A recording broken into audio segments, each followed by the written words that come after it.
Alright, well, had a little trouble with seems like every time I try to do this it's different, so sorry about the funny beginning. There's a couple of things I wanted to talk about today. Firstly, I have moved all of the, as they're coming out, the last couple, and from now on all of the new episodes are going to be premiering on Rumble and not here, because I wasn't getting much traction here and I'm getting better traction on Rumble. And if I allow Rumble to promote and it be exclusive to Rumble, then I get even better traction, so I can't do them here and there at the same time that way. So I quit putting them up here, so if you'd go over to Rumble and just follow me there, that would be great. I still need one more follower over there before I can stream over there, but I'm getting ready to move. Once I get that other follower, I'm going to move the stream over there too and pretty much close this channel down. So, but having said that, let's see.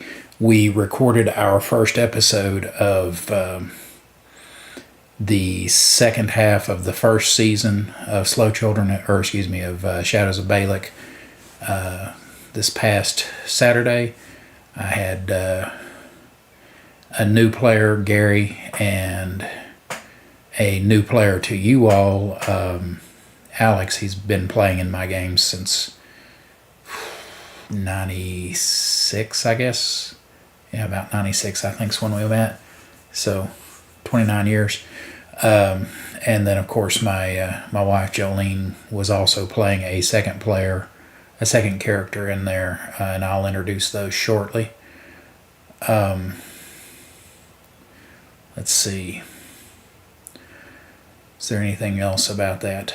Also, I haven't had anybody try to get in on the contest, but it is still open, and if you go back, it's still eligible for winning the weekly prizes and the entire season prize. So the weekly prizes being electronic game tokens that you can use on a virtual tabletop, or that you can print out and cut out and use on your, if you do maps and minis and go the inexpensive way where you're using chits and tokens and stuff.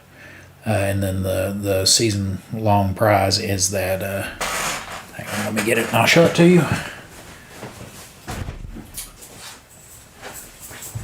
Is this one here.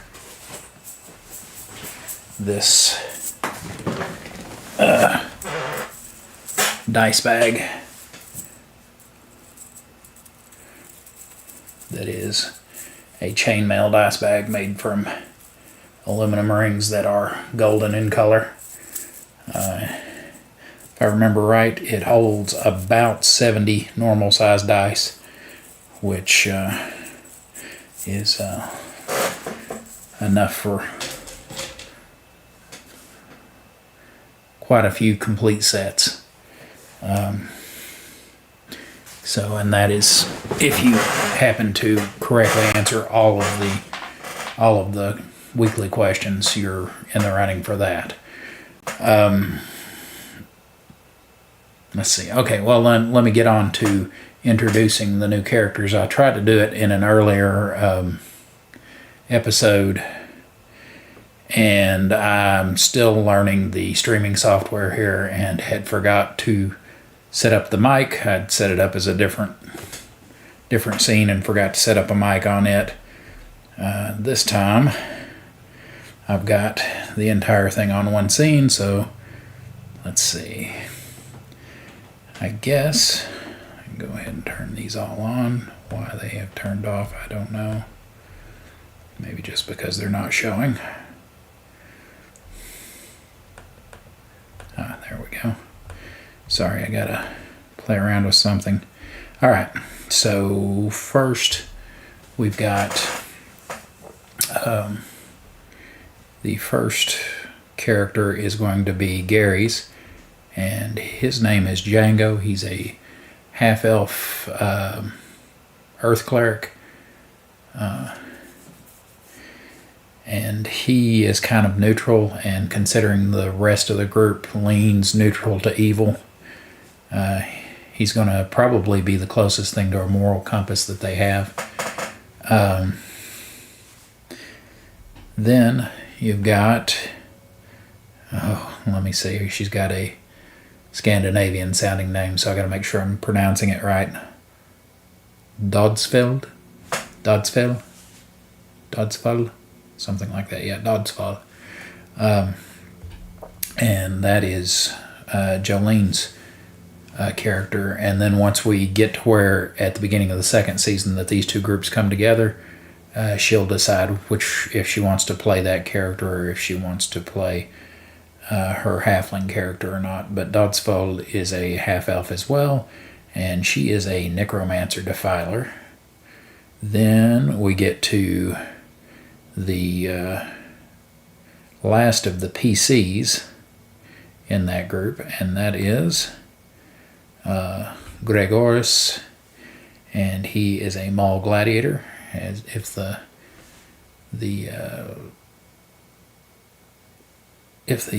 art didn't give that away already, so that'll mean in season 2 they'll have some extra muscle. They'll have 3 single-classed warriors in that group, so that'll be a good meat wall up front. And I also wanted to share one of the NPCs who was that we used in the first episode, and that is actually Gregorus is in when he starts out, he's serving his 1 month out of every year or 1 month out of every 10 months military service that everyone, including slaves in Balak, serve, and he was out on patrol, and this was the leader of his patrol, and his name is Hippias, and he is a Balakan Templar, and he is involved with that first episode as well. Let's see, what else can I talk about that adds value? Hang on, let me go back, because I don't think there's anybody, but yeah, nobody's talking to me, but I'm gonna still keep an eye out just in case somebody happens to pop in. Let me also go back to where you can see my ugly face. There we go. And back to there. Okay. So this week, actually just the other day, this morning or last night, on the main Dark Sun Facebook group, Robert Adossi, who's like the primary admin there, had put up his occasional question, which is, do you have any questions about Dark Sun? And a few people had asked questions, and I figured that I would go ahead and talk about 3 of them in particular. One of them asked why there are still so many people who seem to think that Athas is completely cut off, or is only has can only be accessed through like the Gith Gate from that's under the Black Spine Mountains, or Dragos Planar Gate, which is a common misconception. I did a whole video about this and went and looked into the various canon sources, and I only did like 75-4 one way or the other. I was doing, okay, this is evidence, here's canon evidence for the it's cut off of argument, here's canon evidence for it's harder to reach but not completely cut off, especially when you're talking about like portals and stuff. And it turned out that the harder to reach but not completely cut off got like 75 or 77. I don't remember. I did it 3 years ago. Versus I gave 4 or 5 to the other one. There was really only like 2 that were good. The other 2 or 3 were kind of sympathy. They were like, I can kind of stretch that since they're so far behind. I'll just be generous and give it to them. But it's still a common misconception, even though that video's been out for about 3 years, although that it has helped a little bit when it comes to clearing that up for people, because a lot of people have just heard that. They've never actually read the sidebar on page 10 of Defilers and Preservers of Athos, which is really the only place in canon, if you're counting, gaming material as canon, actual TSR gaming material as canon. That's the only place in canon that it really covers it. Now, as far as Dark Sun material, there is one place in the Chronomancer's Guide, which, if you watch the video, you'll see is something that was kind of slapped together and wasn't written by anybody that had anything to do with Dark Sun. So the author kind of suffered from the same thing a lot of these people do. They had kind of heard something and they put it in there, but that's the one really good hard canon thing, and it's, like I said, it's not actual from anything for Dark Sun. It's just for a supplement that wasn't even originally written for D&D. It was written for Rolaids and bought by TSR and hastily adapted. So there's that. Let's see, what was one of the other things? There was one about, and I'm not certain that I understood the question, but about if after they had killed Dragoth, after he came back to life, if the other Sorcerer Kings got back together and killed him.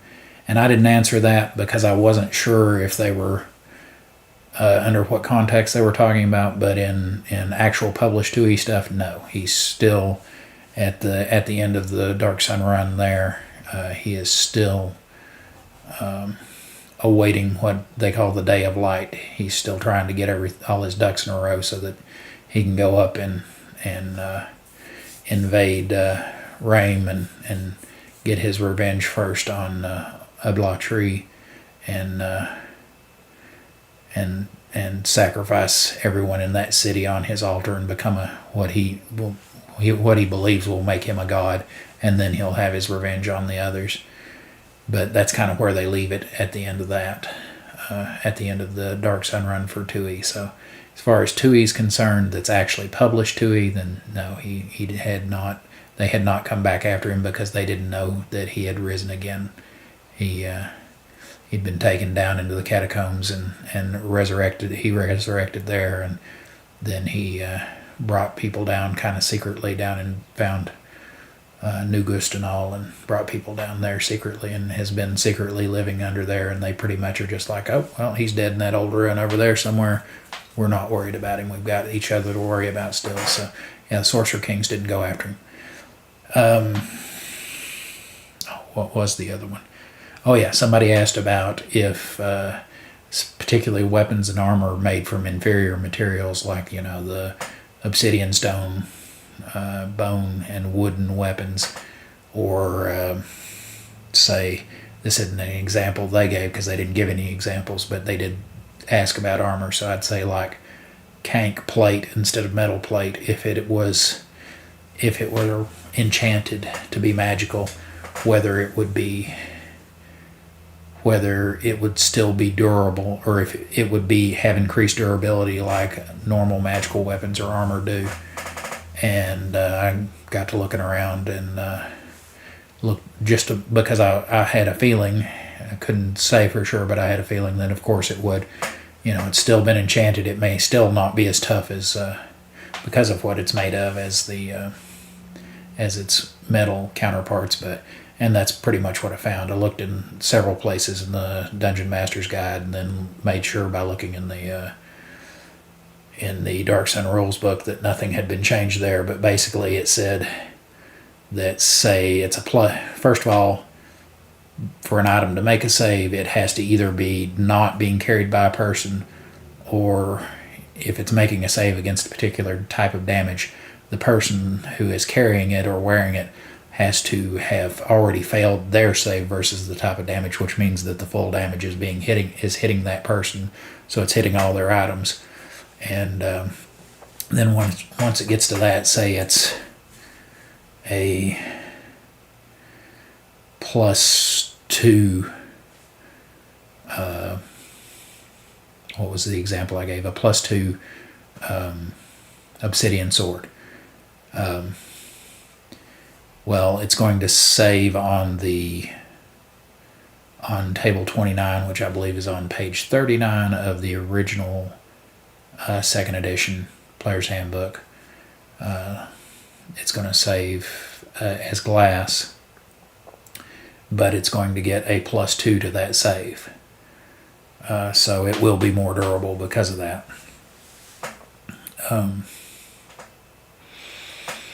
And then when it comes to the stuff that was in the rules book, it talks about rolling if max damage is done, rolling to see if a weapon breaks there. The same thing would apply there. You would roll.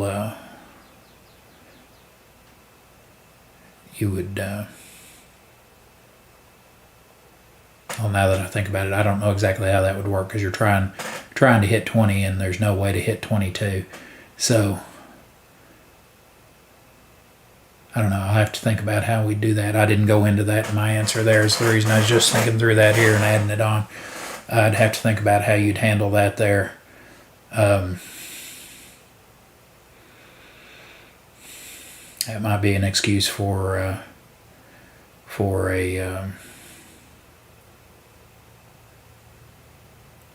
kind of a rolling advantage disadvantage thing, borrowing that 1-5e rule there, but I don't know. I'd have to think about it, because that has the average of plus or minus 5, so that's awfully big. But then if you're talking about a weapon or a piece of armor that that has special powers but does not have a particular plus to it, or a weapon, say, with plus but also then has added powers, you're going to add pluses to its save, depending on it. That's kind of a judgment call on the DM's part for like each power and how powerful it is. You may add a little bit onto the bonus that they get there too. So that's that. Trying to remember anything else we want to talk about. If you haven't watched this past week's episode of the Shadows of Balak, you're going to want to do that. It's still in the first half. It's episode 6, and episode 6 is quite a few things happen, but the kind of the biggest thing is they go to a brothel to try to meet a Templar, and make a deal with him. And as you would expect, a Greco-Roman brothel with a Templar who is also Greco-Roman based, it makes for some interesting conversation while they're negotiating. So you may want to check that out. That's over on Rumble. I'll update just as I'm done with this, I will update the description with the link to that, so you can go watch that.